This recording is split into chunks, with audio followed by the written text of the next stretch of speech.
Bom dia a todos. Vamos dar início a esse painel. Gostaria de começar agradecendo a Laura, ao Chico e à organização do evento pelo convite para mediar esse painel.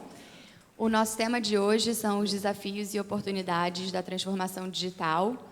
E a organização preparou um painel bem diversificado com representantes do setor público, do setor privado, da indústria e da advocacia. Então, eu acho que a gente vai ter uma conversa bem legal com diferentes pontos de observação do tema. E eu certamente não vou tomar tempo nessa introdução, porque eu acho que todo mundo quer ouvir os nossos palestrantes. Nós vamos seguir a ordem do programa. Na ponta esquerda, nós temos a Renata Miele, que é presidente do Comitê Gestor da Internet no Brasil. Ao lado dela, temos o Vitor Fernandes, que é conselheiro do Conselho Administrativo de Defesa Econômica. Na sequência, ouviremos do Marcelo Lacerda, à minha direita, que é diretor de Relações Governamentais da Google. Depois dele, do Flávio Ferreira de Lara Rezende, que é membro do Conselho Consultivo da Agência Nacional de Telecomunicações. Depois, Denise Liberato, presidente da BB Asset, logo à minha direita. Do advogado Sérgio Alves. E, por fim, do advogado e professor Andréa Marigito. A gente combinou que cada um vai ter 10 minutos para fazer a sua exposição e, se sobrar tempo, a gente faz perguntas e uma conversa ao final. Agradeço a todos pela presença. Renata, por favor, para as suas considerações.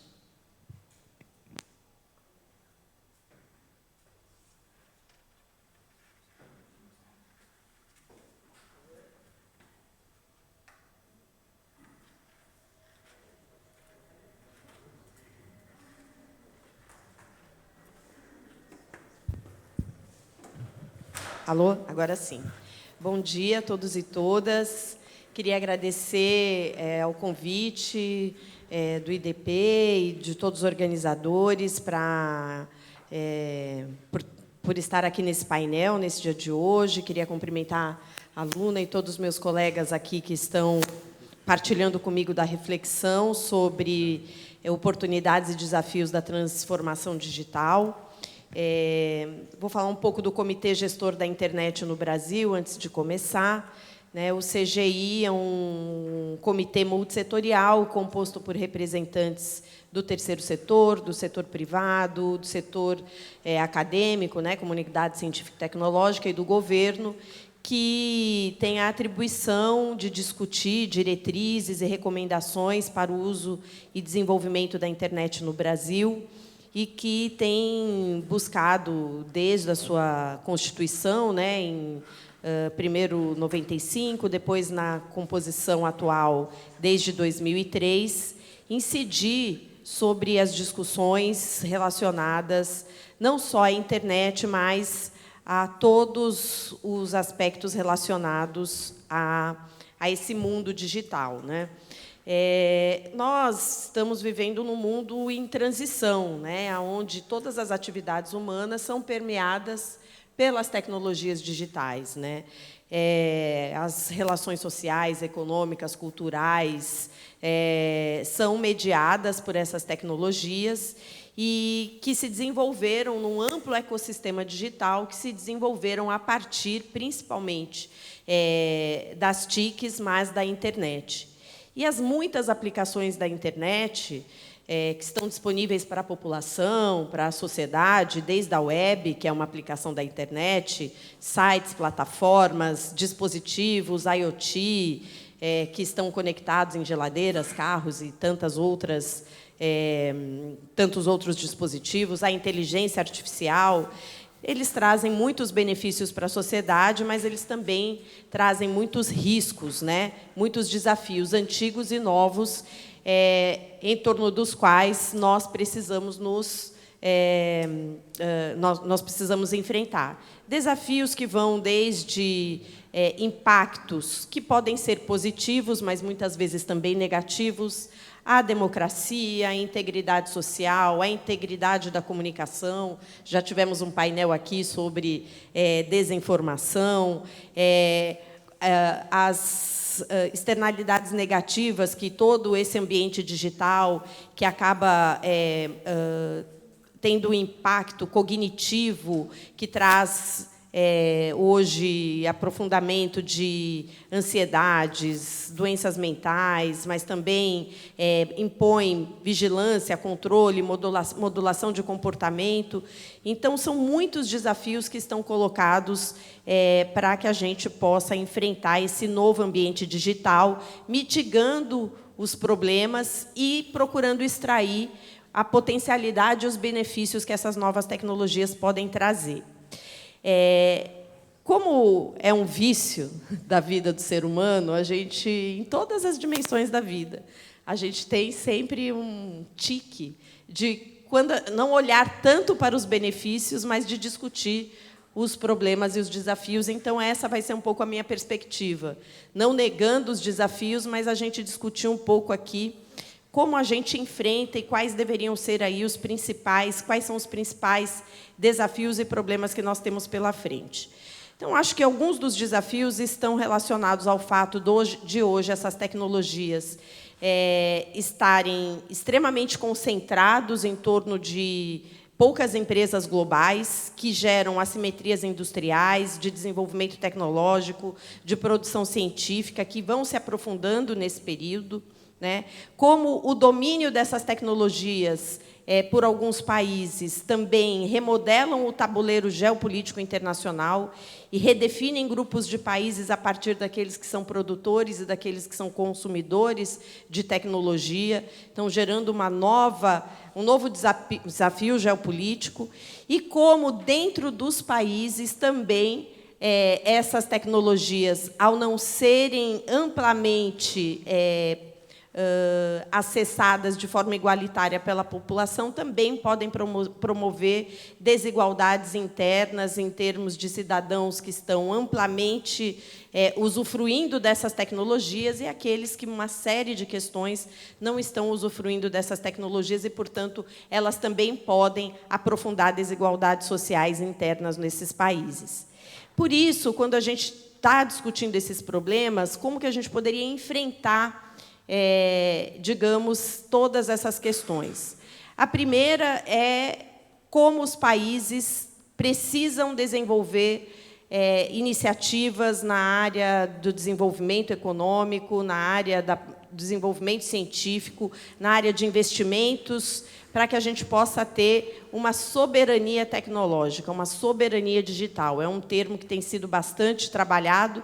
Sei que existem polêmicas em torno do tema, mas nada mais é de como os países conseguem desenvolver uma autodeterminação tecnológica, uma autonomia tecnológica para desenvolver suas infraestruturas em termos de capacidade computacional, em termos de armazenamento de dados, construção de data centers e investimentos na universidade para que a gente possa formar recursos humanos de alto valor agregado e manter esses recursos humanos no próprio país para que eles possam ser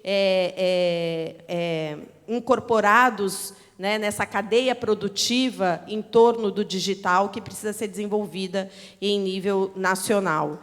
Como a gente também desenvolve políticas públicas de caráter estratégico para incluir a sociedade e como a gente trabalha o elemento da regulação e da governança desse ambiente digital que se desenvolve e que não se desenvolve apenas na dimensão nacional, mas que tem um desafio global de governança que precisa ser enfrentada pelos países. Nesse sentido, eu acho que meu tempo aqui está com 3 minutos, 4. Meus óculos, gente, eu não estou sem óculos. Então, nesse sentido, eu queria focar aqui, principalmente, nos desafios de governança e regulação.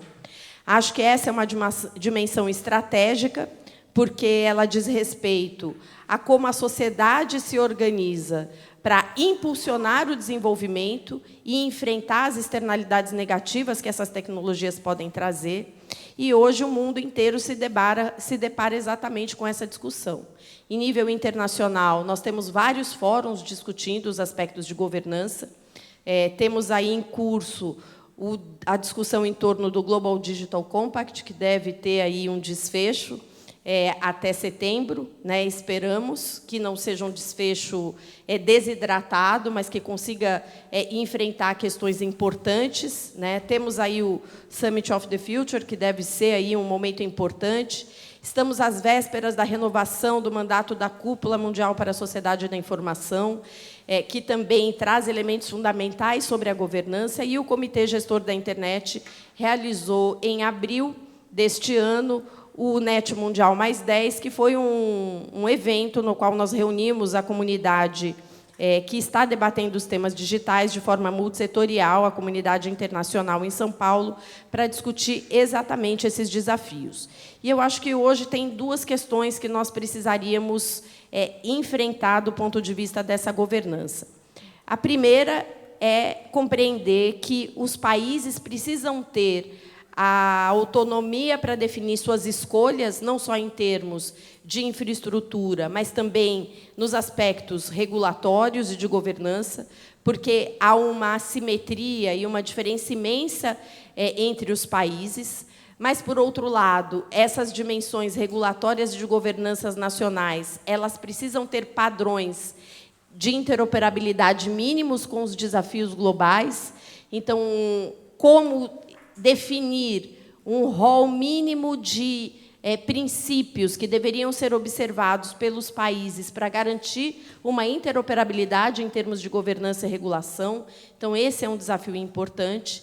E, na dimensão internacional, como a gente estabelece um melhor mecanismo de equilíbrio entre o modelo multissetorial, porque os desafios do tema digital e da transformação digital, eles não serão devidamente enfrentados se apenas um setor assumir a responsabilidade de enfrentar esses problemas. Então, só o setor governamental não vai conseguir enfrentar na profundidade, na dimensão das complexidades que essa questão tem. Por isso, a participação da comunidade científica e tecnológica, do terceiro setor e do setor privado é fundamental. Mas como esse desenho de governança multissetorial dialoga de uma maneira mais qualificada e relevante com os espaços multilaterais. O que a gente tem visto hoje, e eu vou finalizando, é uma tendência internacional de fortalecimento, que não é errado, é correto, dos espaços multilaterais de tomada de decisão sobre os temas digitais. No entanto, esses espaços multilaterais não podem excluir a participação multissetorial. Então, este equilíbrio entre participação multissetorial e multilateral precisa ser revista, e acho que um outro desafio é como a gente compreende esse ambiente digital como algo que é abrangente e não pode ser fragmentado. Nós não podemos cair no erro de achar que o debate de regulação e governança, principalmente desses temas, precisa ser tratado em caixas separadas, a internet de um lado, o digital do outro e a inteligência artificial numa outra dimensão e talvez governança de dados em outra. Há uma tendência à fragmentação desse debate. O problema é que essas 4 dimensões, que eu poderia dizer aqui, internet, governança de dados, digital e inteligência artificial, não são coisas separadas, muito pelo contrário, elas só existem de forma interligada e, portanto, fragmentar os espaços de governança dessas questões pode trazer riscos do ponto de vista da coerência da tomada de decisões, de possibilidade da gente enfrentar os riscos adequados e extrair as potencialidades. Então, acho que esse é um debate e que também acaba se refletindo em nível local, porque nós também precisamos olhar nos países, e no Brasil nós estamos passando por essa discussão, de como a gente constrói espaços convergentes numa arquitetura institucional convergente para fazer a regulação e governança dos temas digitais. Então, acho que seriam esses alguns dos desafios. Desculpa ter passado, acho que, um minutinho. E obrigada pela oportunidade mais uma vez.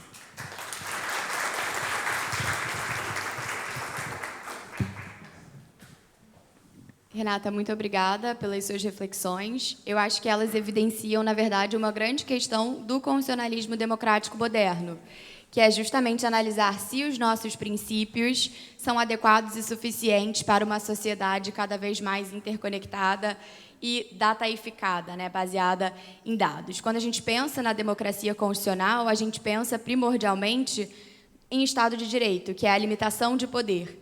E, historicamente, a gente sempre se preocupou com a limitação de poder do Estado.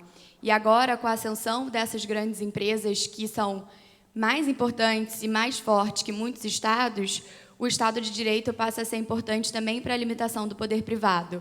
E a gente precisa adaptar os nossos princípios e as nossas interpretações para acomodar e contemplar esse novo mundo. E eu acho que a sua fala evidenciou isso de uma forma muito clara. Vamos agora, então, ouvir o Vitor pelos próximos 10 minutos. Muito obrigado. Bom dia a todos. Inicialmente, gostaria de cumprimentar a Luna Barroso, em nome de quem estendo meus cumprimentos aos demais colegas da mesa. É um prazer enorme estar aqui. Também gostaria de cumprimentar todos os presentes, diversas autoridades aqui, inclusive colegas do CAD, conselheiro Carlos Jacques, o conselheiro Paulo Gournier. Também estender um especial cumprimentos à organização de todo o evento, a professora Laura Schertel, o professor Francisco Schertel, que também estão aqui presentes hoje. E dizer que nós, aqui no IDP, nós temos há alguns anos discutido políticas de transformação digital, inclusive no âmbito do nosso CEDIS, do IDP, do Centro de Estudos de Direito, Internet e Sociedade. A gente já tem aí uma estrada ao longo da última década de preocupações relacionadas à proteção de dados, mais recentemente, nos últimos anos, uma agenda de pesquisa muito forte em torno de IA, nas moderações também, nas discussões de moderação de conteúdo. E essa preocupação mais ampla do CEDIS, inclusive, está, de certo modo, desdobrada em vários painéis que nós tivemos aqui no evento nos últimos dias.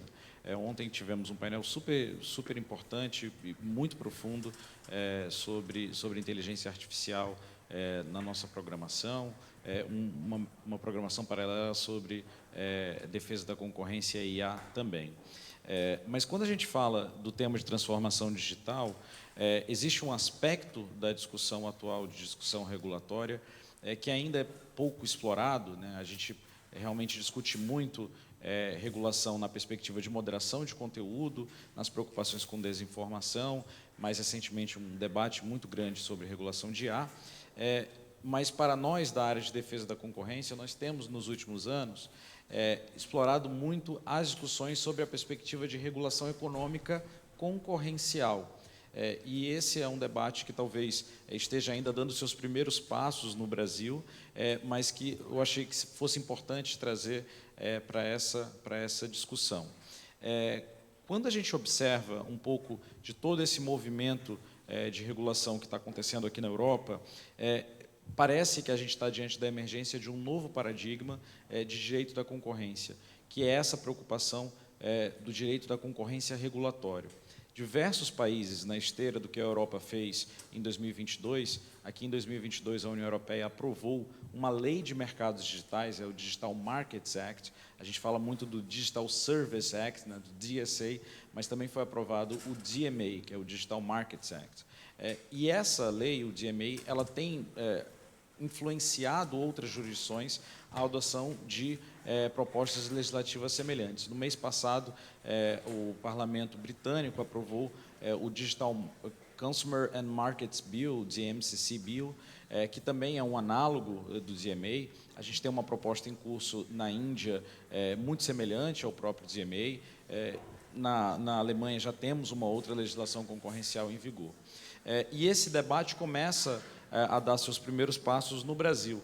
No Brasil existe uma proposta legislativa, o projeto de lei 2768, que cria uma lei de regulação concorrencial ex ante para mercados digitais.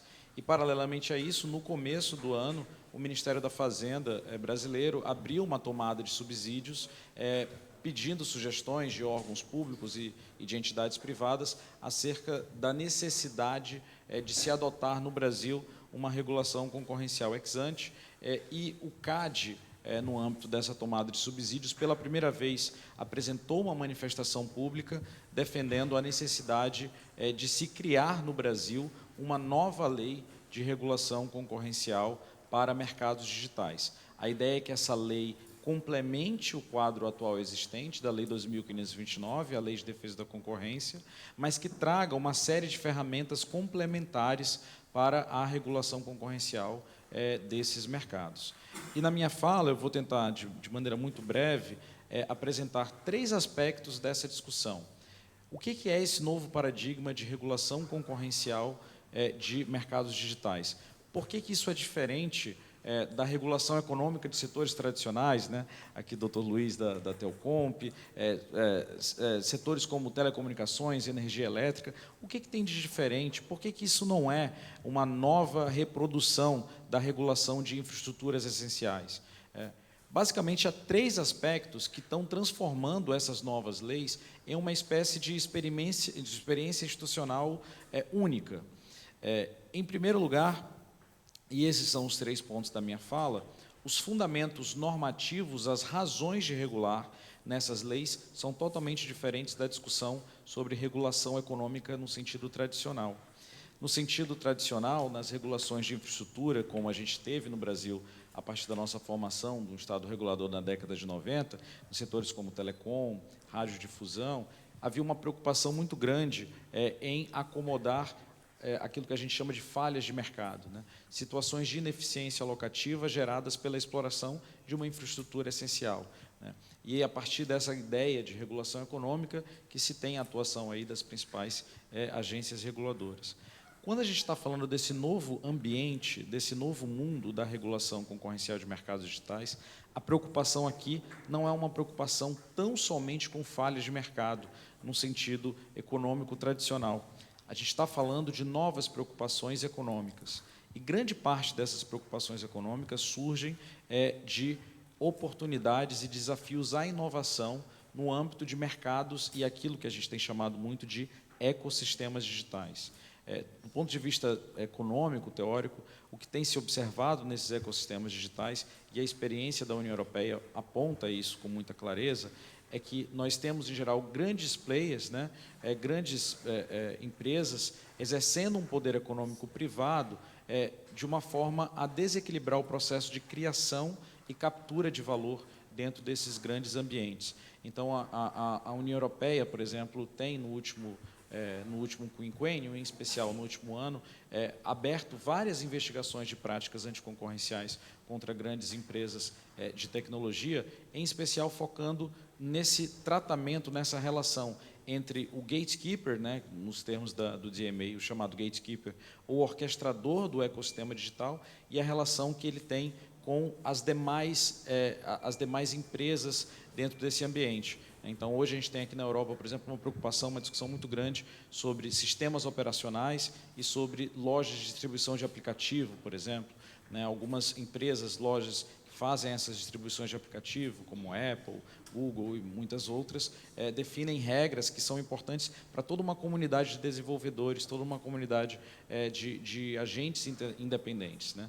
Então, a gente tem aqui uma necessidade de uma regulação preocupada com a inovação nesses ambientes, a inovação intra-ecossistema. Além disso, essas novas leis, à semelhança do DMA, trabalham com 2 conceitos muito importantes. O primeiro é o conceito de contestabilidade, a necessidade de que a gente, nos próximos anos, faça com que esses mercados se tornem mais contestáveis, diminuindo barreiras à entrada para possibilitar novas empresas e mais inovação.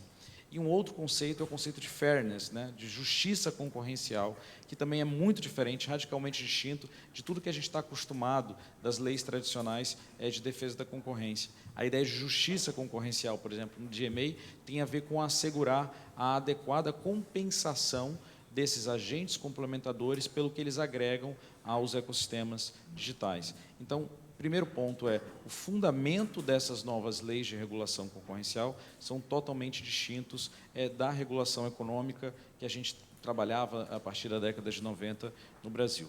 O segundo grande ponto é que a estratégia de regulação dessas leis também é radicalmente diferente. Enquanto nos setores de economia tradicional de infraestrutura, nós temos uma atuação muito focada no papel das agências reguladoras, principalmente por meio de estratégias de comando e controle. Aqui a gente está vivendo um novo cenário em que estratégias de regulação responsivas vão ser muito mais importantes, né? A gente tem acompanhado, a partir de março desse ano, a Comissão Europeia começou efetivamente a aplicar o Digital Markets Act, houve um período de vacatio legis, e a gente está acompanhando com muita atenção o que a Comissão Europeia tem feito. E é muito interessante notar que, como algumas estratégias de regulação responsiva, às vezes até por meio de discussão setorial, a comissão, por exemplo, gastou boa parte do tempo explicando a lei às empresas por meio de workshops, discutindo design de produtos, né, com essas empresas. Então, isso mostra que a estratégia de regulação aqui realmente precisa ser totalmente diferente.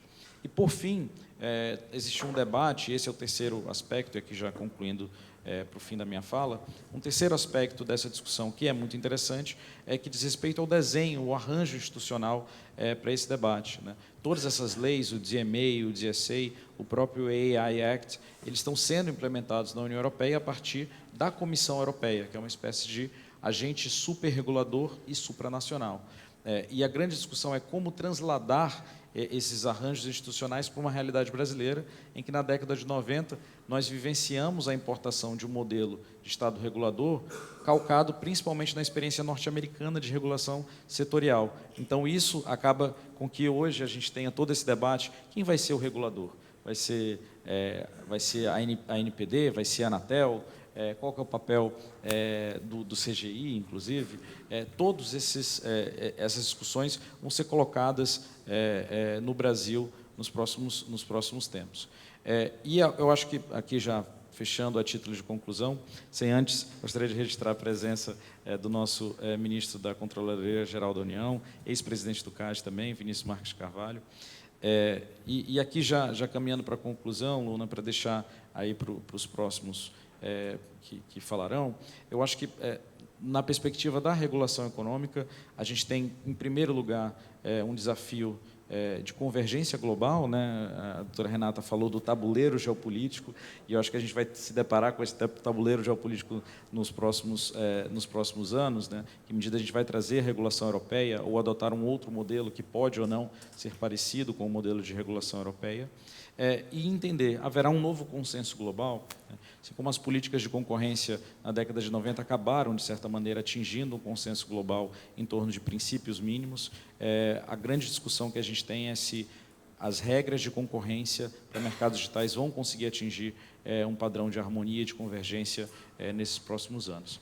Mas fico por aqui, Luna, agradeço mais uma vez, acho exatamente no tempo, então, muito obrigado.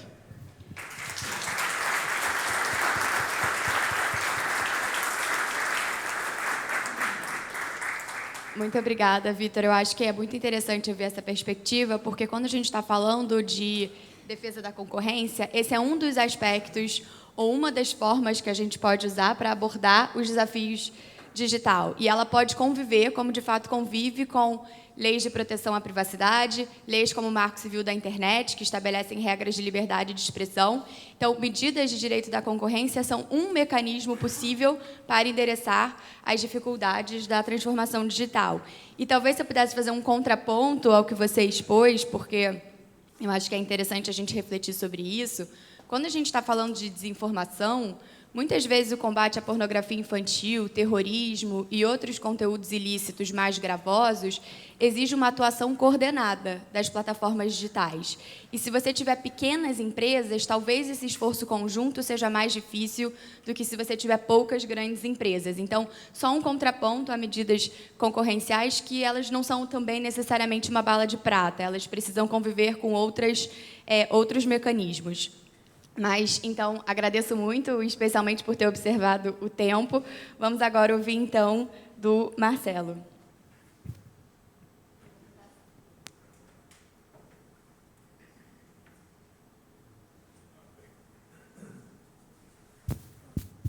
Alô? Obrigado, Luana. Primeiro, começar agradecendo a organização do IDP, a professora Laura, professora Francisco, pelo convite. Para a gente é uma honra poder participar do Fórum de Lisboa, não só como ouvinte, mas como palestrante também.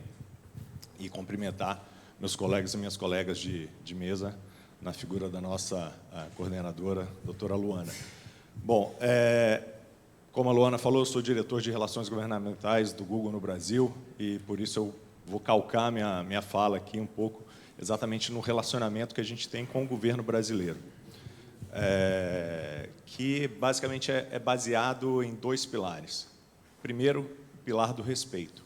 Respeito às regras, às leis, às ordens judiciais e ao processo legislativo. E o segundo pilar, que é o pilar da cooperação. Afinal de contas, o Google tem uma presença significativa no Brasil, e a gente acredita que é através dessa cooperação com o governo, com a sociedade, que a gente vai poder trazer mais informação de qualidade e tecnologia para o desenvolvimento do país. Bom, como eu falei, o Google já tem algum tempo no Brasil, a gente já tem 18 anos que a gente chegou no Brasil, pouca gente sabe, mas a gente começou por Belo Horizonte, que é onde a gente tem o nosso centro de engenharia, aliás, o único centro de engenharia do Google na América Latina. Fora isso, a gente também tem uma operação grande em São Paulo, que é a nossa sede. Lá a gente tem 2 escritórios, na verdade, um escritório totalmente voltado para os times de nuvem, de cloud, engenharia de cloud, a nossa sede. A gente também tem o Google Campus, que foi criado há 8 anos, um espaço separado também, totalmente voltado para apoiar as startups, o ecossistema de startup brasileiro. Durante esses 8 anos, a gente já teve o prazer de apoiar mais de 350 startups. Várias delas acabaram virando os nossos unicórnios. Quinto Andar, Nubank, todos passaram por lá. E também a parte de infraestrutura. Hoje o Brasil conta com 4 cabos submarinos que foram construídos pelo Google, ligando o Brasil aos Estados Unidos e o Brasil ao resto da América Latina. Então, é impossível pensar que, com a presença dessa, uma empresa não vai cumprir com regras locais. E a mesma coisa quando a gente fala da questão do processo legislativo. O Google nunca foi contra nenhum tipo de regulação. O que a gente pleiteia é poder participar do processo legislativo, de todas as regulações que a gente vem discutindo, e que, se a sociedade brasileira entende que elas precisam ser discutidas, precisam ser aprovadas, a gente também entende que a gente tem o nosso dever de poder participar desse debate, trazendo a nossa opinião, a nossa perspectiva. Mas deixa eu falar também um pouco do outro pilar, que é o pilar da cooperação, e que esse é super importante, através de alguns exemplos que dialogam com o que a gente está falando aqui, que é a questão da transformação digital, tão importante para o nosso país, e que está baseado em alguns desafios e várias oportunidades que a gente vê. Então, vou dar alguns exemplos, vou exemplificar esses desafios, essas oportunidades, de ações que a gente fez junto com o governo só ao longo desses últimos 6 meses.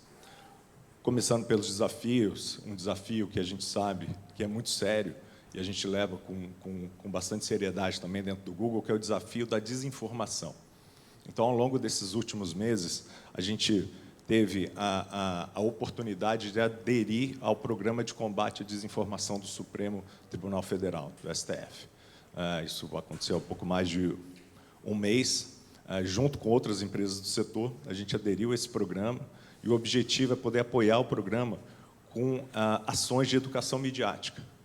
A questão da desinformação, acho que até pegando o gancho do que a Luana falou, infelizmente não tem uma bala de prata. Isso só vai ser resolvido também, como já foi dito aqui, com um trabalho multissetorial. E a gente entende que a gente tem uma parte importante para trabalhar nessa questão, e a questão da educação midiática é super importante.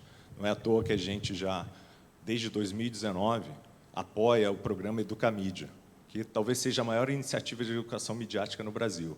Já foram mais de 9 milhões de reais que a gente doou para esse programa, tocado pelo Instituto Palavra Aberta, que cria programas, treina professores e alunos, exatamente para que eles tenham uma relação mais construtiva com aquela informação que eles recebem, seja online ou offline, para que tenham um melhor entendimento sobre essas informações.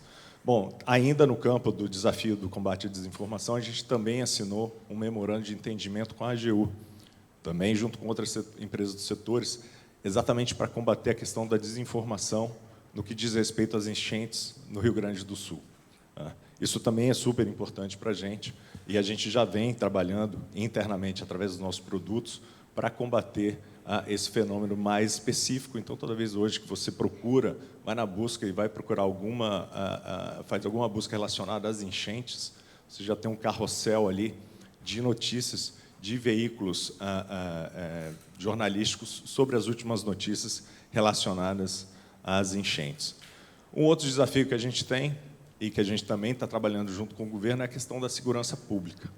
O governo lançou, o Ministério da Justiça lançou, no ano passado, o aplicativo Celular Seguro, inspirado, depois de conversar bastante com o Ministério Público, inclusive a gente trouxe o pessoal de engenharia lá da Califórnia para conversar e entender o que o governo estava implantando.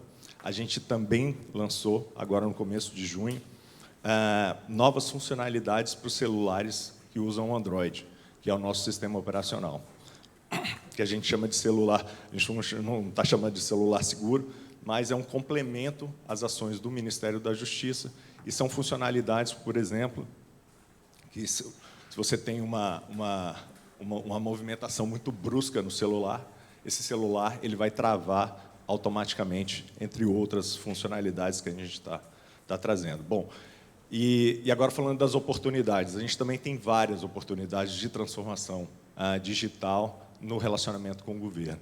A primeira delas é a de capacitação. Então, esse ano, a gente anunciou a doação de 38 mil bolsas de certificados profissionais do Google para a ENAP, a Escola Nacional de Administração Pública, que são 6 cursos que a gente tem, certificações profissionais desenvolvidos pelo Google na Califórnia e que a gente está trazendo aqui para o Brasil, entre elas um curso de fundamentos da inteligência artificial e outro de um assunto super importante também, que a gente acredita que precisa ser melhor debatido no Brasil, que é a cibersegurança. Uma outra oportunidade que é o de acesso à informação. Esse é uma parceria que a gente se orgulha bastante. A gente anunciou com a ministra Anísia, que a gente atualizou os dados de 40 mil postos de saúde básica. Deixa eu só pegar aqui. Unidades básicas de saúde, desculpa, das UBS. A gente trabalhou junto com o Ministério da Saúde para atualizar os dados, então, localização, horário de funcionamento, telefone de contato e o tipo de prestação de serviço que você tem nessas UBS, qual que é o tipo de vacina que está disponível não nessa UBS. Atualizamos esse cadastro e hoje, toda vez que você vai na busca ou no mapa do Google e der unidade básica perto de mim, ou unidade básica, ele vai te trazer um mapa e com todas essas informações totalmente atualizadas, exatamente para que a população possa ter acesso mais fácil, informação de qualidade para poder utilizar desse serviço. E o último, ainda no campo aí das oportunidades, é o acesso à história e à cultura brasileira. E a gente também, é uma coisa que orgulha bastante o Google, no começo do ano, a gente, em função dos 200 anos do Senado, aniversário dos 200 anos do Senado, a gente lançou o Street View, que é a visitação virtual do Senado. A gente antes só tinha a Câmara, agora qualquer brasileiro, quer dizer, na verdade, qualquer cidadão do mundo pode conhecer o nosso Congresso Brasileiro virtualmente, e não só isso, a gente digitalizou também todas as obras de artes que fazem parte do acervo do Senado. Meu tempo está terminando, falta um minuto, eu queria só finalizar trazendo um tópico que a gente teve uma mesa muito boa ontem, no final do dia, mas que é impossível não falar quando a gente fala de transformação digital hoje, que é da inteligência artificial. Eu acho que a inteligência artificial sintetiza exatamente tudo isso que eu falei sobre o nosso relacionamento com o governo. Então, respeito às regras que estão sendo discutidas hoje no Congresso e que, por sua vez, puxa também a questão da nossa participação no debate. A gente, assim como a gente participou de outros debates de regulações do Brasil, como o Marco Civil da Internet ou a LGPD, a gente também tem contribuído com o senador Eduardo Gomes e os membros da comissão especial sobre a nossa visão em relação a essa regulação. E lembrar que essa IA moderna que a gente está discutindo, ela não é um mero avanço tecnológico. Na verdade, ela é um avanço tecnológico que vai trazer outras inovações, né? Ela não é uma ferramenta em si. E que esse debate sobre esse avanço tecnológico tem que levar em consideração outros setores também. E é óbvio que a gente tem que levar em consideração os riscos, isso é super importante, e a legislação hoje que está sendo discutida tem essa abordagem, né? Mas também trazer as oportunidades, porque a IA é ela que vai poder trazer, é uma ferramenta que vai fazer com que o progresso do nosso país aconteça de uma forma muito mais rápida. É isso. Obrigado.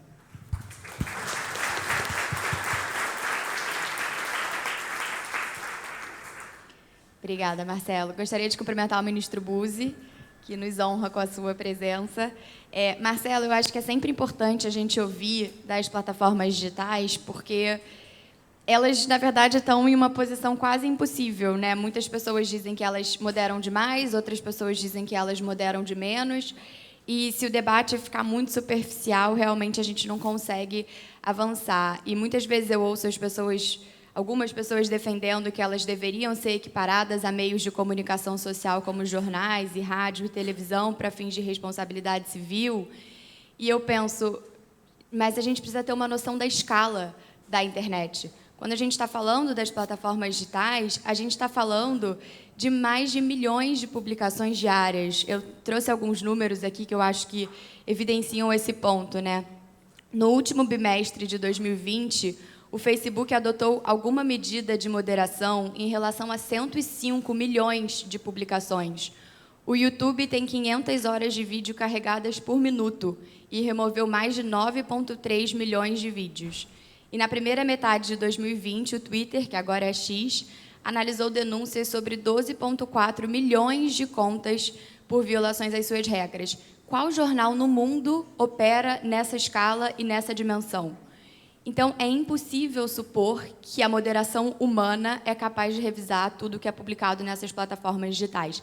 Então, a gente precisa trabalhar com esses dados e esses números concretos quando a gente fala de regulação, porque, senão, a gente vai chegar a soluções que simplesmente não funcionam na prática. Mas muito obrigada, Marcelo, muito bom ter você aqui. Vamos ao nosso palestrante, Flávio Lara Rezende, que é membro do Conselho Consultivo da Anatel e também presidente da ABERT.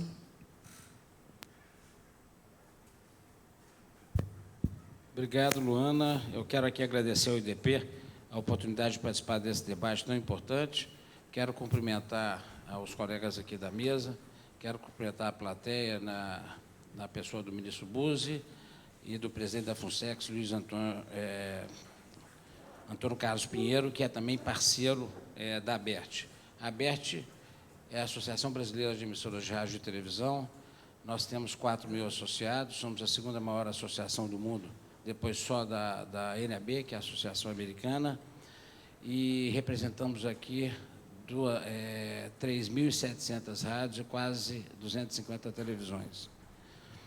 Estamos em uma era em que a tecnologia, sempre disruptiva, está impulsionando mudanças profundas em todos os setores da sociedade e da economia global.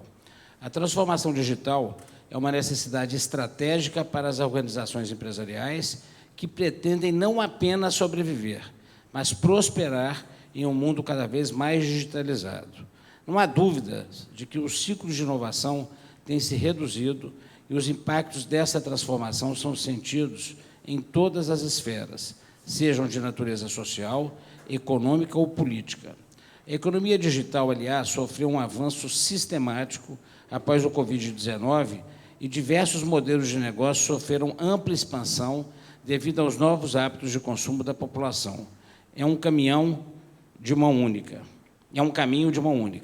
Nos modelos de negócios regulados, temos ainda a dificuldade de equilibrar a preservação da inovação, que impulsiona, cria e aprimora novos produtos e serviços com mercado competitivo, que deve ter regras modernas e claras que permitam a equidade na concorrência e que não prejudiquem outros modelos de negócios relevantes. Falo por experiência, como presidente de uma associação que representa o segmento da radiodifusão. E quando se fala em transformação digital, não podemos deixar de falar numa coisa muito importante, que é o anonimato na internet. Um dos principais pilares da democracia é a liberdade de expressão e a liberdade de imprensa. E a Constituição brasileira veda o anonimato. O uso de perfis falsos nas mídias sociais, com absoluto anonimato, merece especial atenção no debate sobre os riscos que causam ao ecossistema digital.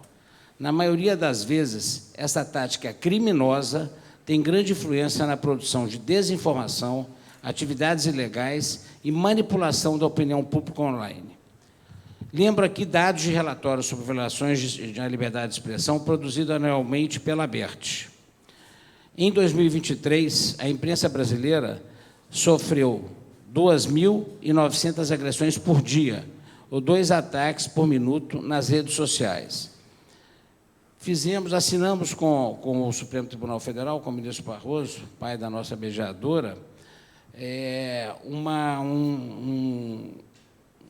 na verdade, um documento de intenção de uma campanha contra fake news, que se chama Não Acuse Sem Checar, Não Espalhe Fake News. E o ministro Barroso disse uma coisa muito interessante: a mentira seduz muito mais do que a verdade. Então, é fundamental que a gente possa combater, e o combate a isso não depende só da regulação. A regulação é fundamental. Nós temos no Brasil uma coisa muito importante, diferente de outros países, onde nós temos os 3 poderes, legislativo, judiciário e executivo, unidos na vontade dessa regulação. É fundamental que haja essa regulação. A gradual mudança de hábitos de consumo de vídeo pelos usuários foi determinante para a disponibilização dos conteúdos das emissoras na internet. E aí, eu aqui tenho que dizer aqui para a doutora Luna, que ela falou sobre o grande número de coisas que são todos os dias veiculadas na internet, dizendo que, mas principalmente isso que é veiculado na internet são os conteúdos produzidos pela radiodifusão, pelas rádios e pelos jornais. De maneira complementar ao serviço de radiodifusão, especialmente no Brasil, um país de grandes dimensões. Essa é uma realidade imposta pela convergência tecnológica, com o desenvolvimento de novos modelos de negócio que, a longo prazo, terá impactos na própria sustentabilidade do modelo de radiodifusão aberto, livre e gratuito para a população. A próxima geração de televisão, por exemplo, chamada de TV 3.0, pretende trazer uma experiência totalmente nova para seus usuários, justamente na integração do broadcasting com a internet, com o conhecimento do usuário e a arquitetura baseada em aplicativos. Esse movimento exige investimentos massivos em tecnologia pelas emissoras, e é de enorme montante. Além de todo esse investimento em tecnologia, as emissoras ainda não podem deixar de lado o seu principal ativo, o conteúdo de qualidade nacional, feito por brasileiros e para brasileiros, desde obras jornalísticas às produções de entretenimento. Temas, portanto, como convergência tecnológica, integração de negócios, acompanhamento de hábitos de consumo, mercado de atenção, combate à desinformação e inteligência artificial fazem parte da agenda global de nosso segmento. Eu queria agora aqui também dizer o seguinte: a doutora Renata falou aqui sobre a importância da inteligência artificial. A inteligência artificial pode trazer benefícios, mas pode trazer riscos. Na semana passada, numa audiência pública no Congresso Nacional, a ABERT, Associação Brasileira de Emissoras de Rádio e Televisão, a NJ, Associação Nacional de Jornais, e a ANER, Associação Nacional de Editores de Revistas, deixaram uma preocupação enorme com relação às eleições deste ano. Nós não temos ainda uma regulação, e você ter inteligência artificial e anonimato é uma preocupação constante dos veículos de comunicação. Vocês imaginam, por exemplo, na véspera da eleição, você pode ter um candidato, vou dar aqui um exemplo, que é um candidato que está na frente, o prefeito Eduardo Paes, no Rio de Janeiro. Um vídeo dele dizendo o seguinte: por motivos familiares, fui obrigado a desistir da minha candidatura e apoio o candidato fulano de tal. Isso é um estrago de proporções catastróficas, ninguém faz ideia do que pode acontecer. Então, é muito importante. A ABERT tem realizado seminários para discutir esses assuntos de transformação digital. Já fizemos aqui em Portugal, em fevereiro do ano passado, fizemos no Brasil, com todos os países da América do Sul, em Brasília, em março, fizemos na Espanha, em dezembro, e fizemos recentemente, há um mês atrás, nos Estados Unidos, em Washington, com o apoio do Congresso americano e da NAB, que é a Associação Americana de Broadcasting, e nós temos realmente os mesmos problemas. Os problemas que o Brasil tem são os problemas que tem os Estados Unidos, são os problemas que tem os países europeus, são os problemas que tem todos os países. Então, é muito importante que haja essa troca de ideias, essa discussão. E, mais uma vez, eu queria agradecer essa participação aqui ao IDP, doutora Luna, e dizer o seguinte: é muito importante que haja uma regulação, é fundamental que haja uma regulação, e essa regulação, sem dúvida alguma, como diz o Marcelo, tem que passar pela discussão e pelo diálogo de todos os envolvidos nesse sistema que é tão grande e tão importante para o Brasil. A tecnologia veio para ficar, a tecnologia cada dia é mais importante, e nós temos que, de alguma forma, todos os segmentos precisam se adaptar a esse avanço rápido da tecnologia. Muito obrigado a todos.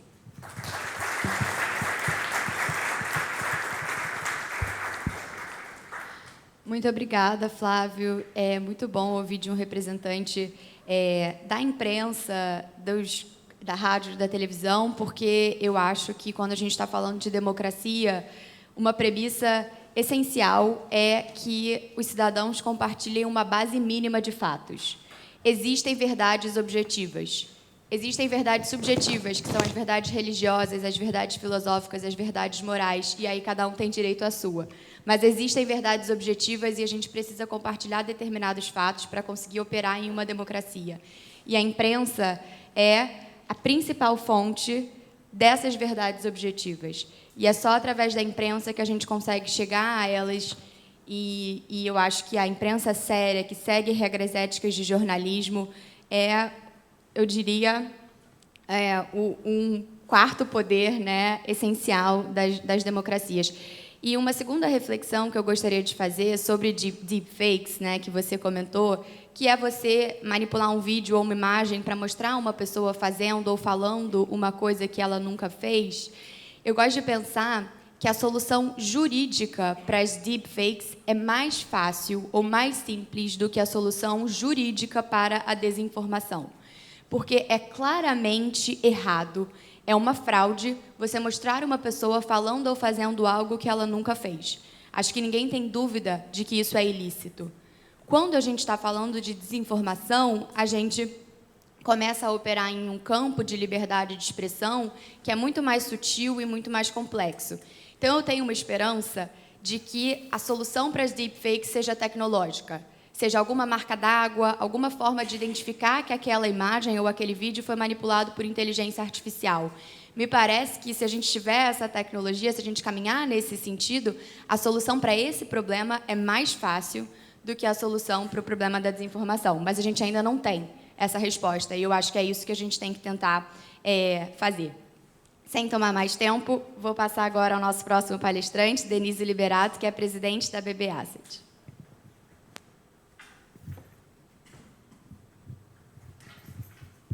Obrigado, Luna.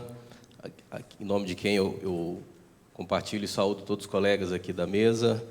Agradeço ao Chico, grande amigo do IDP, pelo convite, todo o time, é uma honra estar aqui participando desse painel. A minha fala vai se destoar um pouquinho aqui, viu, Luna? Vou dar uma dimensão mais econômico-financeira. Como ela colocou, eu sou presidente da BB Asset Management, que é uma gestora de recursos, é a maior gestora de recursos da América Latina.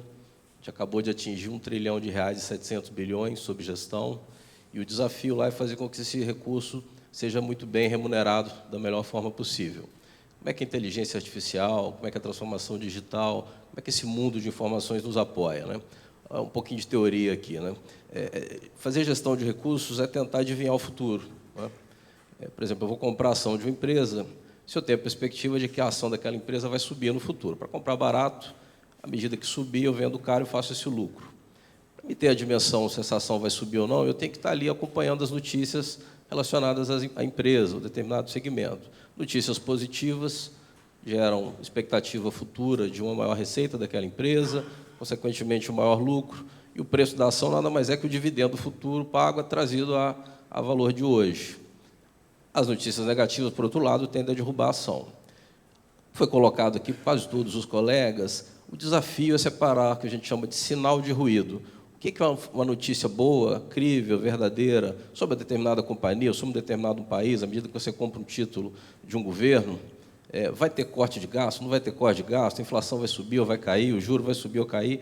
Como é que eu separo o que é sinal, informação boa, positiva, que vai me fazer performar bem, ganhar um belo dinheiro, do que é ruído, do que é mentira, do que é fake news, do que de fato pode ser uma informação relacionada a uma determinada companhia que não vai me produzir resultado no futuro. Como é que a gente faz isso no dia a dia? Utilizando, por exemplo, dentro de uma ampla gama de alternativas, na BB Asset a gente gosta muito dos chamados fundos quantitativos. O que é isso? É usar basicamente a boa teoria econômica com a estatística, né? Quando você mistura economia com estatística, a gente chama de econometria. Basicamente, é ficar muito dependente de boas fontes de dados e não atentar muito para a notícia, porque o noticiário, de fato, como foi muito bem pontuado aqui, às vezes mais polui do que ajuda, em determinados sentidos, para a gestão de recursos. Ao focar em fundos quantitativos, por exemplo, a gente limpa vieses, tendências, questões mais subjetivas, né? Então, é assim que a inteligência artificial, por exemplo, nos ajuda no dia a dia. Até pouco tempo atrás, uma empresa divulgava um resultado trimestral, um relatório de mais ou menos 100 páginas, o analista tinha que ir lá baixar o PDF, analista de recursos, baixar o PDF e gastar ali um tempo para ler aquele relatório, o que demandava algumas horas, né? Para aí sim decidir se o resultado da empresa veio positivo, veio negativo, veio em linha com o que se esperava, quais foram os pontos positivos do resultado, os pontos negativos. Hoje, a inteligência artificial lê esse relatório em alguns segundos e ela já consegue te dar ali mais ou menos um extrato de se o número foi positivo ou foi negativo. Isso também é válido para a leitura do Banco Central. O Banco Central divulga sua ata, basicamente resumindo o que foi a tomada de decisão, se o juro vai ser mantido ou não, quais são as perspectivas futuras para a taxa de juros. Isso também é feito e comparado em segundos, né? Então, a capacidade de processamento de dados, que é basicamente a gestão de recursos, é processar esse conjunto de informações que é colocado à mesa o tempo inteiro, todo dia, de forma global, a serviço dos nossos clientes para fazer uma melhor gestão de recursos, né? Nesse sentido, essas Big Techs que foram aqui comentadas, são hoje as empresas que têm o maior valor de mercado do mundo. Só para ficar em alguns exemplos aqui, Apple, Microsoft e NVIDIA, essas três empresas, de forma individual, cada uma delas vale mais de 3 trilhões de dólares, né? Isso é mais do que 50% da riqueza gerada no Brasil no ano, né? Essas empresas valem mais que a produção de riqueza do país, que o PIB brasileiro, por exemplo. Mais de 3 trilhões de reais, muito em função da capacidade que essas companhias têm de crescer receita no tempo e esse poder de mercado global, né? Tudo que a gente quer, do ponto de vista de gestão de recursos, é ter alocação em companhias que ganhem cada vez mais participação de mercado, ampliem cada vez mais a sua receita, tenham um lucro, chamado lucro econômico anormal, na medida em que inovam e produzem uma receita de serviços que é basicamente replicável, com dificuldade de barreira de entrada, é difícil copiar o que cada uma delas faz, né? A NVIDIA, por exemplo, tem, nos últimos 2 anos, em cada ano ela subiu mais de 200%, por ser a grande líder nesse mundo de provisão de serviços, de condutores, semicondutores, para inteligência artificial, uma empresa que saltou bastante, já valendo 3 trilhões de dólares, né? Google e Amazon valem mais de 2 trilhões, né, de dólares, né? Empresas que têm uma posição também superior ao PIB brasileiro, Meta, Tesla, todas valem bastante. A Tesla, por exemplo, vende um pouco menos de 1 milhão de automóveis, né? mas a perspectiva da eletrificação da economia, de cada vez utilização maior de carros elétricos, faz com que a perspectiva futuro de ganho seja muito melhor, né, precificada, do que, por exemplo, empresas consolidadas como Ford e GM, que vendem muito mais carros, vendem muito mais automóveis, mas vendem aqueles automóveis a combustão que estão ficando para trás, né? O mercado financeiro lida muito com o futuro, por isso essa interface o tempo inteiro com o fluxo de informações, saber separar sinal de ruído, separar o joio do trigo, né? Então, como é que ela entra no nosso dia a dia aí? Basicamente, aumentando a produtividade, aumentando a capacidade de interpretar informações, normas, do ponto de vista de regulação, ficar atento, né, por exemplo, como foi comentado aqui, como é que será a regulação europeia, como é que a gente limita o poder de mercado dessas grandes big techs, como é que isso vai impactar a receita futura, obviamente vai impactar preço, se eu me posiciono mais ou menos, se eu tomo uma posição de compra nesse papel que ainda tem potencial de subir, ou se eu tomo uma posição vendida, partindo do pressuposto que será uma regulação muito rígida e severa sobre essas companhias, de tal forma que o poder de mercado vai cair, consequentemente receita e lucro futuro cairão. Eu tomaria ali uma posição vendida para apostar na queda de uma companhia dessa e assim poder fazer resultado, né? Então é assim que a gente lida, é assim que a gente enxerga essa posição da transformação digital no mundo de recursos, né? O sistema financeiro em geral, é até desnecessário dizer aqui, o sistema bancário, por exemplo, brasileiro, como foi comentado aqui com o professor Flávio de forma antecipada, é muito avançado em tecnologia, por conta do alto período inflacionário brasileiro. O sistema bancário brasileiro se profissionalizou, modernizou bastante. Então, hoje, basicamente, todo e qualquer tipo de transação pode ser feita pelo mobile. Antigamente, era uma vantagem competitiva você ter uma rede de agências, uma capilaridade de agências. Hoje, isso passou a ser um fardo, na medida em que a sociedade brasileira faz praticamente 90% das suas transações bancárias já pelo mobile, e o Brasil tem sido proeminente no lançamento de fintechs, sendo que uma genuinamente brasileira, já alcançando o maior valor de mercado aí da América Latina, tá? Então, seriam essas as minhas reflexões, um pouquinho diferente, doutora Luna, mas agradeço aí mais uma vez a oportunidade e a atenção de vocês. Muito obrigado.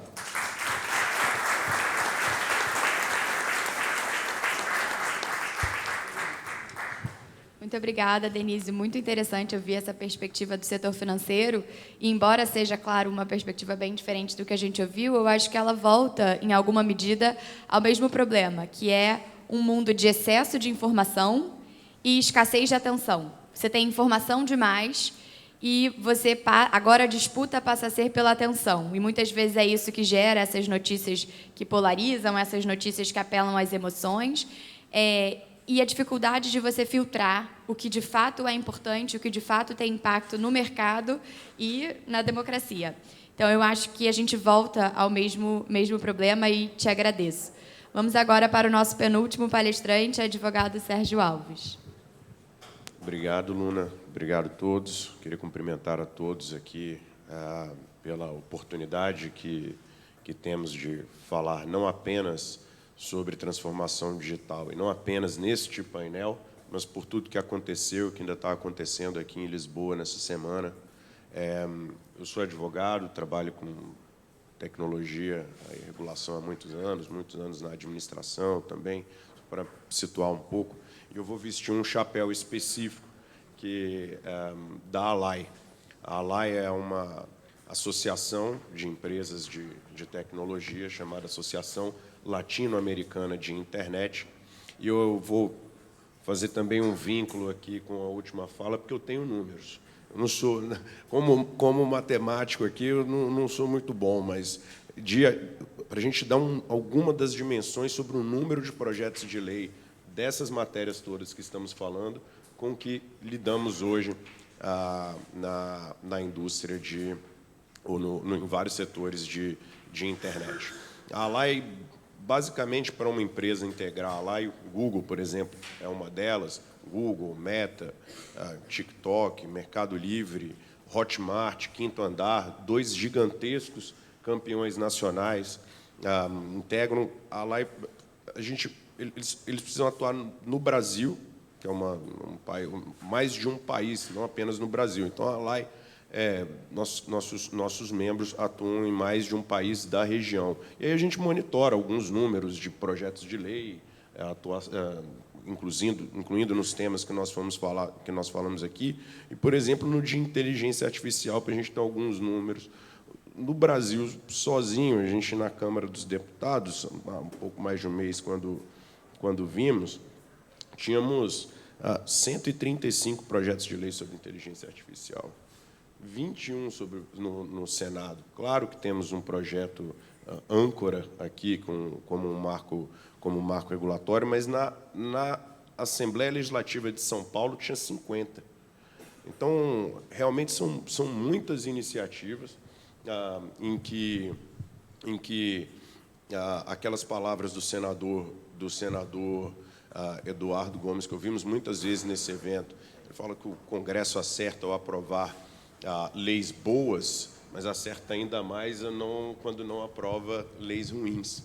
O setor como um todo, as empresas de tecnologia têm contribuído muito com esse debate público, nas interações com o Congresso, seja no tema de moderação de conteúdo, no tema de eleições, no de antitrust, conselheiro Vitor. Eu também gostaria de compartilhar alguns números recentes de uma pesquisa que a ALAI produziu. Eu acho que ela tem um impacto muito grande na visão estratégica que a gente tem para o país na transformação digital.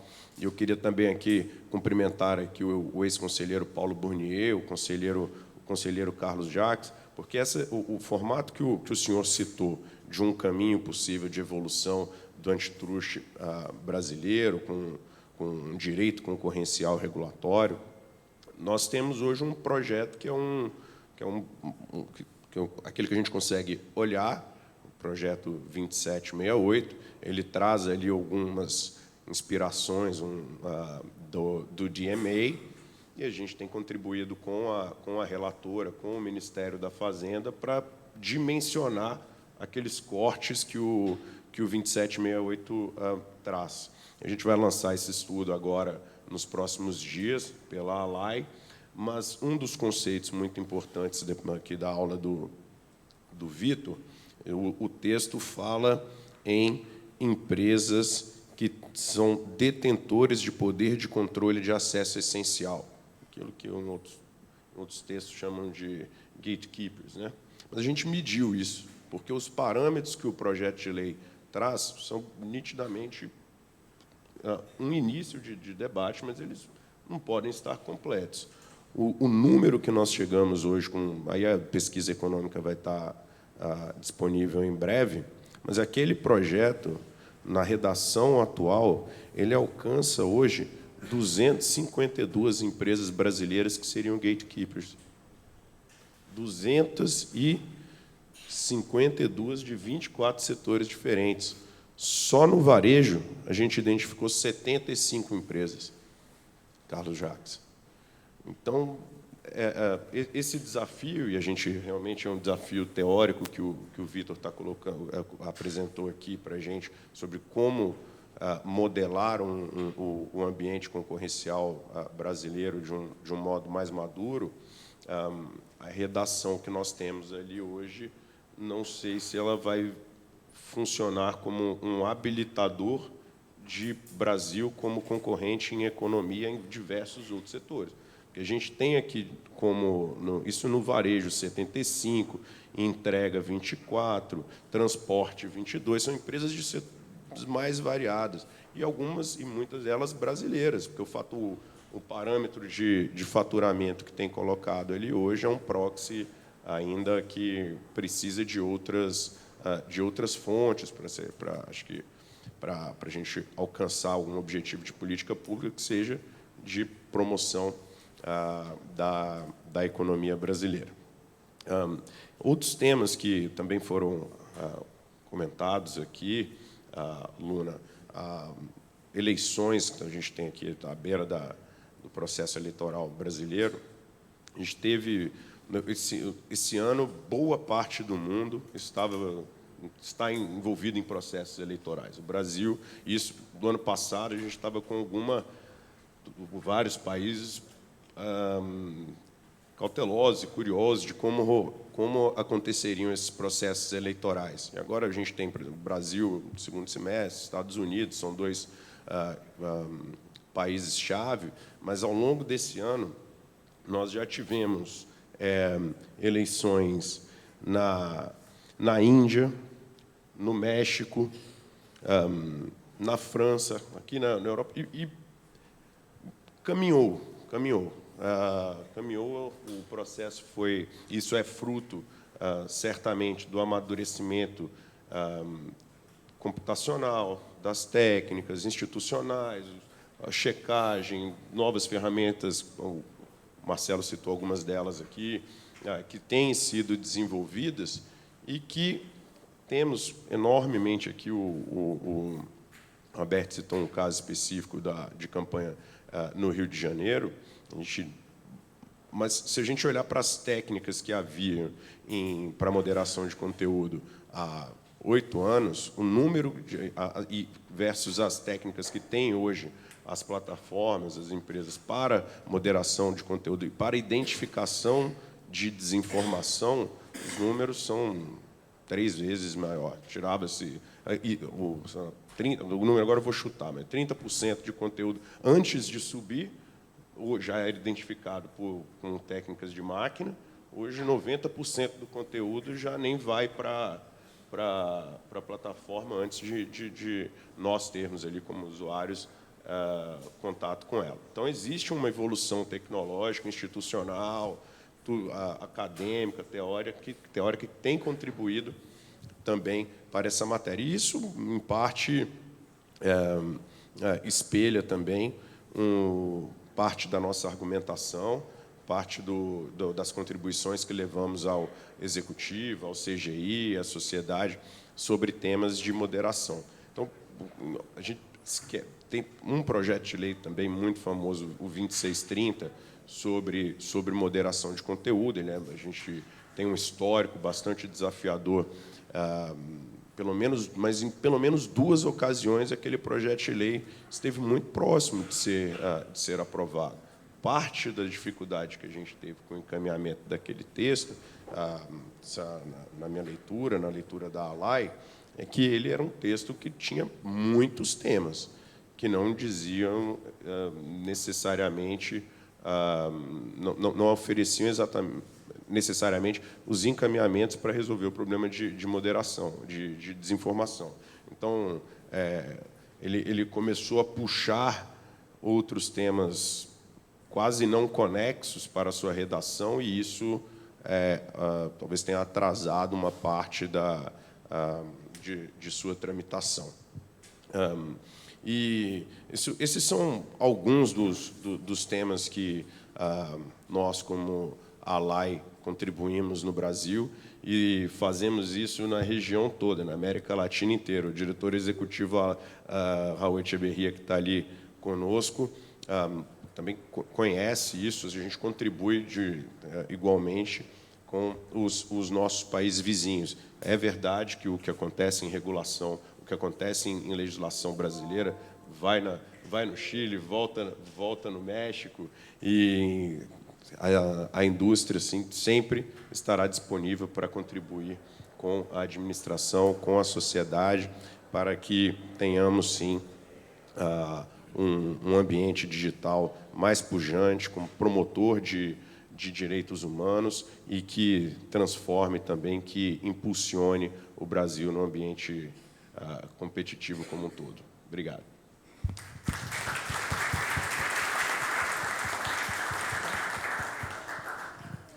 Muito obrigada, Sérgio.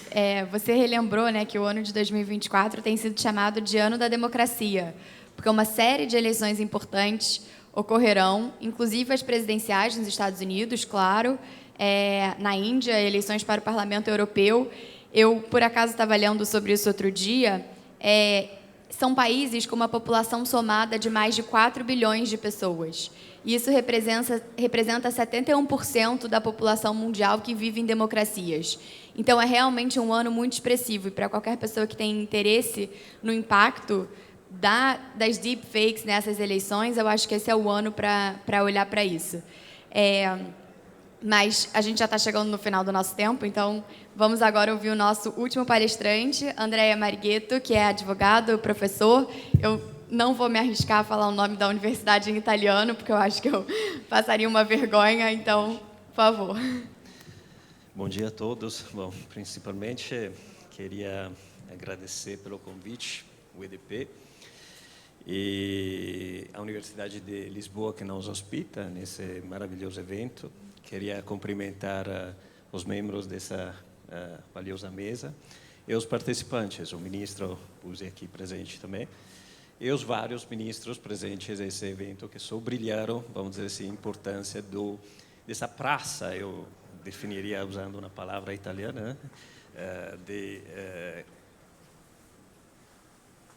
vamos dizer assim, de discussão sobre temáticas atuais e extremamente importantes. Eu lembro, eu tive ao Brasil em 2007, quando eu conheci a professora Laura, que eu quero cumprimentar, por uma pesquisa específica em matéria de proteção dos consumidores, uma lógica meio que comparatística entre o que tinha na Europa e o que tinha no Brasil, em 2007, uma rede de proteção aos consumidores que fosse digital, para introduzir a nossa fala de hoje. Desde 2007, nós chegamos a hoje que o Brasil tem uma plataforma de proteção aos consumidores que é considerada ser uma das melhores do mundo.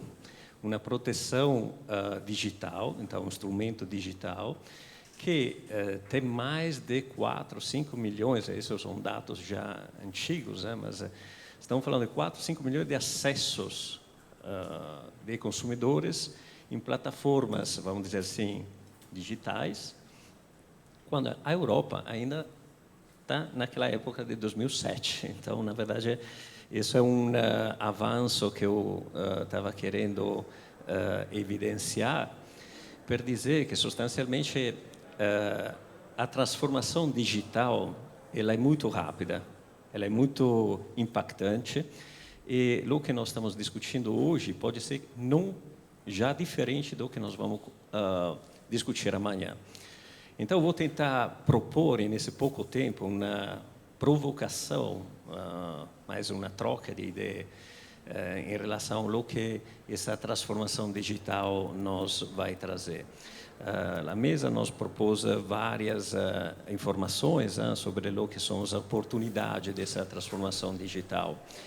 E eu, o italiano, queria provocar também o que poderiam ser os desafios, porque realmente com a criação de computadores quânticos, agora se fala de computadores quânticos, nós estamos e vamos assistir a uma velocização dos cálculos matemáticos que refletem, na verdade, nos instrumentos que nós temos aqui, que consideramos ser os meios através dos quais a transformação digital nos projeta em um tipo de vida muito mais rápida, muito mais completa, muito mais satisfatória, pelo jeito. Nós estamos aqui com o celular na mão, damos um clique, vamos colocar uma foto no meio, e isso nos projeta no mundo inteiro, com, vamos dizer assim, uma troca de informações, dados, até julgamentos assim pessoais no que nós estamos querendo interpretar, no que nós estamos vivendo nesse momento. Então, tudo isso, na verdade, necessita de ser entendido e ser adaptado a um paradigma que é o meu modo de ver, por ser um jus privatista, identifico, por exemplo, no contrato. Nós estamos falando de toda essa atividade que nada mais é que uma execução de vários contratos. Hoje nós estamos vivendo, na verdade era o próprio Miguel Reale que falava naquela fase, nova fase do mundo, tudo é contrato consumidor, tudo é uma atividade através da qual nós vivemos hoje. E projetado dentro dessa transformação digital, virá sendo alguma coisa ainda mais impactante, ainda mais grande, ainda mais rápida, como a gente falou antes. Então, precisa ter, vamos dizer assim, precisa ter instrumentos que nos, de qualquer forma, concretize uma forma de proteção, uma forma de adequamento a esses novos paradigmas. A transformação digital já está correndo muito mais rápida da gente. A gente não está se dando conta, mas a existência dos contratos assim chamados inteligentes é já uma realidade. Qualquer empresa de grande porte hoje, nós temos aqui representantes da Google, nós temos aqui vários outros representantes, pode testemunhar que com a presença desse tipo de contratos, aparentemente muito mais facilitadores, de fato nós entendemos que são inseridas diferentes formas de autonomias e diferentes formas de automatismos nesse tipo de contratos que pode impactar na defesa dos direitos da pessoa. Me refiro, por exemplo, grandes empresas utilizam os contratos inteligentes para garantir os pagamentos. Os contratos fundamentalmente inteligentes são considerados aqueles contratos que baseiam-se naquela plataforma, aquela ideia do blockchain, que permite substancialmente uma estrutura condicional. Ao acontecer de um determinado evento, o contrato está programado para liberar determinados efeitos. Entra o pagamento, a mercadoria vai sair. Entra o pagamento, o serviço vai ser promovido para o mundo inteiro. Isso é uma coisa maravilhosa, é o sonho de todo mundo. Eu recebo o dinheiro automaticamente. Mas eu lembro, tinha uma outra palestra muito interessante, eu acho que foi o ministro Cueva, que lá em Roma, ele comentou um caso interessante. Falou, tinha um ex-presidente do Banco Central dos Estados Unidos, então ninguém acha que seja uma pessoa que não tenha, vamos dizer assim, recursos, mas por um determinado tipo de convergência, a internet não pegava, não sei o quê. Ele estava no meio do deserto da Califórnia, assim, tinha que pagar a rata do pagamento do carro, não entrou o pagamento porque não tinha internet, e a locadora ou produtora do carro bloqueou o carro. Então ele se encontrou no meio do deserto sem o carro porque o contrato não permitiu ele, de fato, de poder usufruir daquele serviço. Ou seja, tem muito entusiasmo, e tem que ter, porque efetivamente a transformação digital está e vai mudar a vida de todos nós. O Elon Musk, ele comentou mais de uma vez que nós temos que pensar a questões sociais para o futuro, porque vai perder vários postos de trabalho. Eu acho que, na verdade, vai ter modificação. Assim como no passado tivemos desenvolvimento que nos levaram a uma mudança, vamos dizer assim, a um aperfeiçoamento de determinado modelo de trabalhos, isso vai acontecer também hoje com a inteligência artificial. Vão ficar mais inteligentes? Eu espero que sim. Mas nós temos o desafio de, eu diria, alinhar os paradigmas, porque nós temos sistemas de regulatório de direitos que são antigos. O contrato nasce da uma regulamentação, eu diria, antiga. Nós somos da época dos romanos, que tiveram evolução, e não dá mais, e não muda.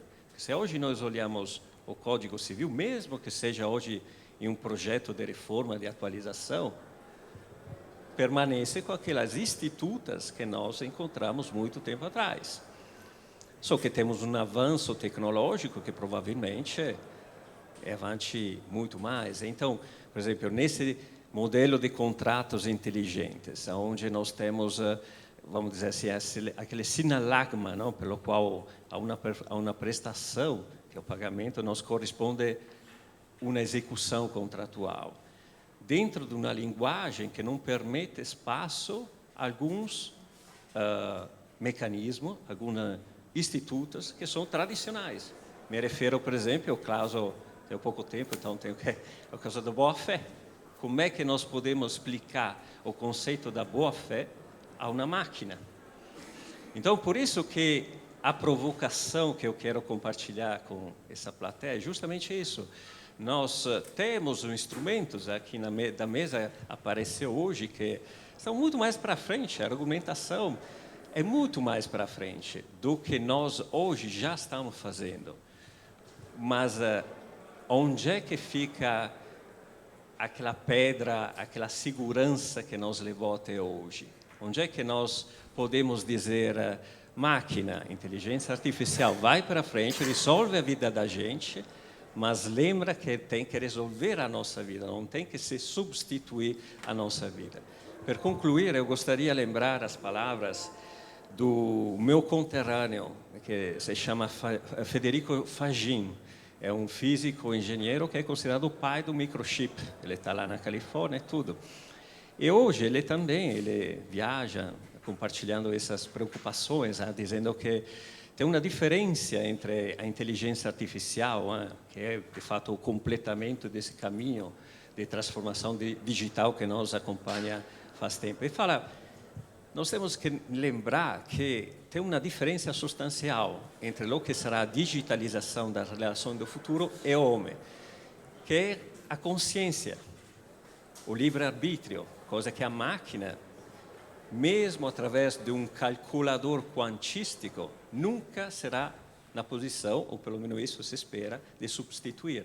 Portanto, eu gostaria de terminar e agradecer, lembrando que tudo o que está acontecendo tem que ser instrumental, porque, na verdade, seja tutelada a pessoa, que não é banal e não é retórico, tanto é que a última diretiva europeia, se comentou aqui do avanço das diretivas aqui na Europa, a última diretiva europeia, que é a Corporate Sustainability Due Diligence Directive, ela coloca, a meu modo de ver, uma revolução copernicana em todo o conceito de responsabilização das atividades aqui, porque ela comenta substancialmente que todas as atividades têm que ser feitas no respeito dos direitos fundamentais do homem e do meio ambiente, colocando na mesma.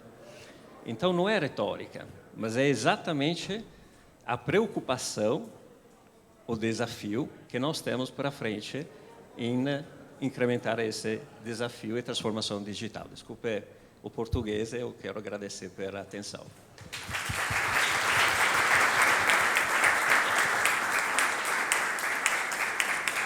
Muito obrigada, professor.